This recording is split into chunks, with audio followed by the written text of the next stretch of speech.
ہمارے چینل میں خوش آمدید۔ تو چلیے شروع کرتے ہیں آج کی کہانی۔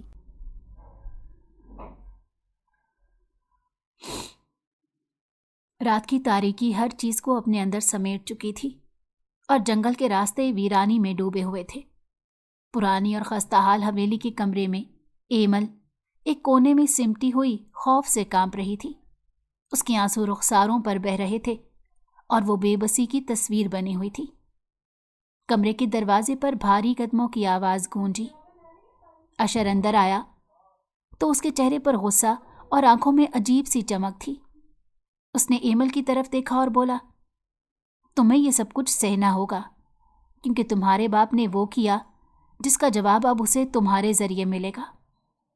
ایمل نے کانپتے ہوئے کہا، تمہیں جو بھی کرنا ہے کرو، لیکن مجھے کیوں قید کیا ہے؟ میں نے تمہارا کیا بگاڑا ہے؟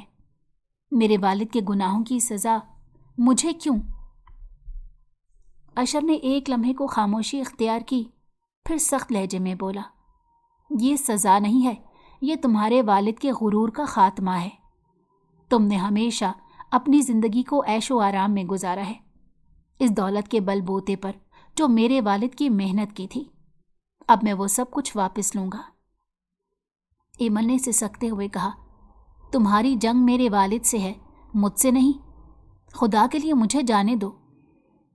اشر قریب آ کر جھکا اور اس کے چہرے کی طرف اشارہ کرتے ہوئے کہا، جنگ وہی جیتتا ہے جو دشمن کو کمزور کرے۔ تم میرے لیے وہ ہتھیار ہو جس کے ذریعے میں سب کچھ واپس لوں گا۔ یہ کہانی یہاں ختم نہیں ہوگی بلکہ یہاں سے شروع ہوگی۔ ایمل نے اپنی جگہ سے ہلنے کی کوشش کی مگر اشر نے اس کے سامنے دیوار کی طرح کھڑے ہو کر کہا، تمہارے پاس اور کوئی راستہ نہیں ہے، تمہیں میرے کہے کے مطابق چلنا ہوگا۔ آج سے تمہاری زندگی میری شرطوں پر چلے گی۔ اس کی آواز میں ایسی سرد مہری تھی کہ ایمل مزید کچھ نہ کہہ سکی۔ اس نے اپنے آنسو پونچھے اور نظریں جھکا لی، لیکن اس کی سانسوں میں خوف کا طوفان بدستور موجود تھا۔ اشر نے ایک آخری نظر اس پر ڈالی، پھر بولا، تمہارے والد نے جو کیا اس کا حساب مجھے تم سے لینا ہے۔ کمرے میں ایک گہری خاموشی چھا گئی۔ اشر کی نظریں کسی بھی رحم سے خالی تھیں۔ اس رات وہ دونوں ایک ایسی جنگ کی بنیاد رکھ رہے تھے جو صرف انتقام سے شروع ہو کر کسی اور انجام پر جا سکتی تھی۔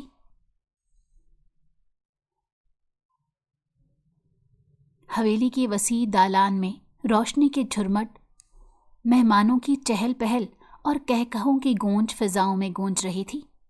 جمال خان اپنے مہمانوں کے درمیان بیٹھے خوشگپیوں میں مصروف تھے۔ ان کے چہرے پر وہ اعتماد تھا جو برسوں کی محنت اور کامیابی کا ثمر ہوتا ہے۔ ان کے لباس سے ان کی شان و شوکت جھلک رہی تھی۔ قریب ہی ثریا بیگم مختلف مہمانوں کا استقبال کر رہی تھی۔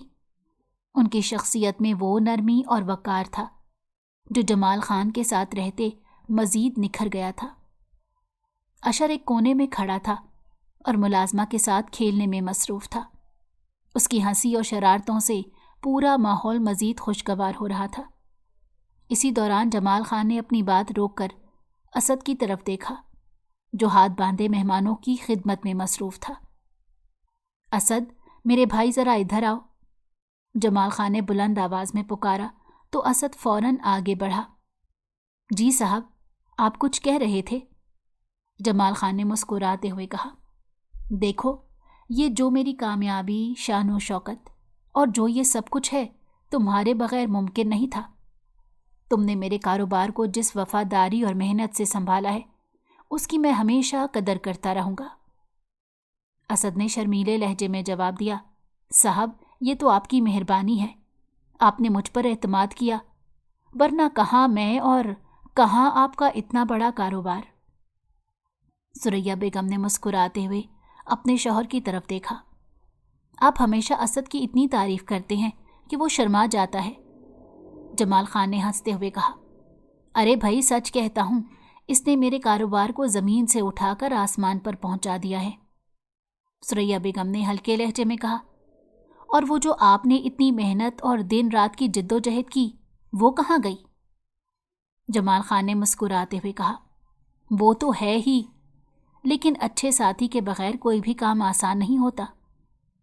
دوسری طرف اشر ملازمہ سے ضد کر رہا تھا کہ مجھے کھانے میں بریانی چاہیے، آپ مجھے فوراً لا کر دیں۔ ملازمہ نے ہنستے ہوئے کہا، ارے شہزادے، ابھی تو چائے چل رہی ہے۔ اشر نے منہ بنایا اور بھاگ کر اپنی ماں کے پاس آ گیا۔ امی، مجھے باجی کھانے کو کچھ نہیں دے رہی۔ ثریا بیگم نے مسکراتے ہوئے اشر کو گود میں اٹھایا اور کہا، اچھا میرے بیٹے، میں ابھی کہتی ہوں، وہ تمہیں کچھ کھانے کو دیں گی۔ یہ سب ہنسی خوشی کا منظر تھا، لیکن اسد کی نظریں بار بار جمال خان کی طرف اٹھ رہی تھیں۔ وہ ان کی باتوں کو گہری نظروں سے دیکھ رہا تھا، جیسے ہر بات کو یاد کر رہا ہو، جیسے کسی منصوبے کو ذہن میں ترتیب دے رہا ہو۔ اس کی آنکھوں میں ایک عجیب سی چمک تھی جو کسی اور کو محسوس نہیں ہو رہی تھی۔ جمال خان نے دوبارہ اسد کو آواز دی، اسد بھائی، ذرا میرے کمرے میں چلے آؤ، مجھے تم سے کچھ بات کرنی ہے۔ اسد نے سر جھکایا اور فوراً ان کے پیچھے چل دیا۔ جمال خان نے کمرے میں داخل ہو کر دروازہ بند کیا اور کہا، دیکھو اسد، میں تم پر پورا اعتماد کرتا ہوں اور چاہتا ہوں کہ یہ اعتماد ہمیشہ قائم رہے۔ اسد نے فوراً جواب دیا، صاحب، آپ کا اعتماد میری زندگی کی سب سے بڑی دولت ہے، میں کبھی اس اعتماد کو ٹھیس نہیں پہنچاؤں گا۔ جمال خان نے مسکراتے ہوئے کہا، اچھا بس یہ بات یاد رکھنا، انہوں نے آج آنے والے مہمانوں کے ساتھ کچھ بزنس ڈیلز کرنی تھی، جن کے دستاویزات اسد کو دیے اور باہر چلنے کو کہا۔ اسد نے سر جھکا کر کہا، جی صاحب، اور باہر نکل گیا۔ لیکن اس کے دل میں کچھ اور ہی چل رہا تھا۔ اس کی آنکھوں میں وہ خواہش تھی جو اسے جمال خان کی زندگی اور دولت کا مالک بنانے کا خواب دکھا رہی تھی۔ وہ باہر آ کر مہمانوں کے درمیان گھل مل گیا، لیکن اس کے دل میں ایک عجیب سی ہلچل تھی جو کسی اور کو دکھائی نہ دی۔ اس نے اپنے آپ سے وعدہ کیا کہ ایک دن یہ سب کچھ اسی کا ہوگا اور کوئی بھی اسے روک نہیں سکے گا۔ دفتر کے وسیع و عریض کانفرنس روم میں جمال خان اپنی بڑی کرسی پر بیٹھے تھے۔ ان کے سامنے کمپنی کے اہم کاغذات پڑے تھے اور وہ گہری سوچ میں تھے۔ اسد نہایت احتیاط سے ان کے سامنے بیٹھا تھا اور اس کی نظریں جھکی ہوئی تھیں، جیسے کوئی ملازم اپنے مالک کے سامنے ہوتا ہے۔ جمال نے کاغذات کو ایک طرف رکھا اور گہری سانس لے کر کہا، اسد، مجھے تم پر پورا بھروسہ ہے۔ یہ جو نیا پروجیکٹ ہم شروع کرنے جا رہے ہیں، یہ بہت بڑا ہے اور میں چاہتا ہوں کہ اس کے تمام معاملات تم سنبھالو۔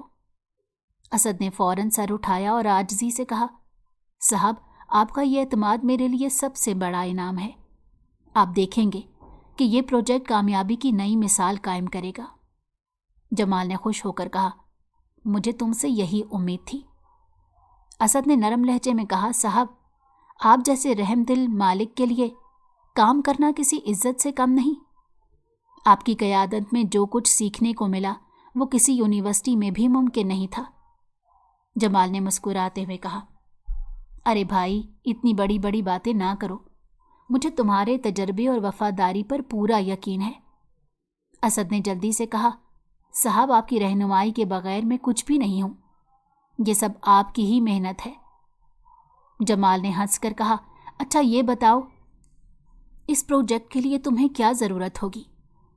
اسد نے محتاط لہجے میں کہا، صاحب، بس آپ کی دعائیں اور تھوڑا سا وقت، اور کچھ نہیں۔ جمال نے سر ہلا کر کہا، ٹھیک ہے، میں نے تم پر بھروسہ کیا ہے کہ تم مجھے کبھی مایوس نہیں کرو گے۔ اسد نے جلدی سے کہا، مایوسی کا سوال ہی پیدا نہیں ہوتا صاحب، آپ جو حکم دیں گے وہی میرا مقصد ہوگا۔ جمال نے اس کی طرف دیکھتے ہوئے کہا، اچھا ٹھیک ہے، جاؤ اور اس پروجیکٹ پر کام شروع کرو۔ اسد نے فوراً سر جھکایا اور کہا، جی صاحب، اور کمرے سے نکل گیا۔ جمال خان نے اسد کی چاپلوسی پر ہنستے ہوئے اپنی کرسی کی پشت سے ٹیک لگا لی۔ ان کے چہرے پر سکون تھا اور انہیں یقین تھا کہ اسد جیسا وفادار شخص کبھی ان کا نقصان نہیں کرے گا۔ لیکن وہ یہ نہیں جانتے تھے کہ اسد کی یہ چاپلوسی اس کی چالاکی کا حصہ ہے۔ وہ ہر بات میں ہاں ملاتا ہے اور ہر حکم کو عاجزی سے قبول کرتا ہے تاکہ جمال کا اعتماد جیت سکے اور اپنے منصوبے کو عملی جامہ پہنا سکے۔ حویلی کے اندرونی حصے میں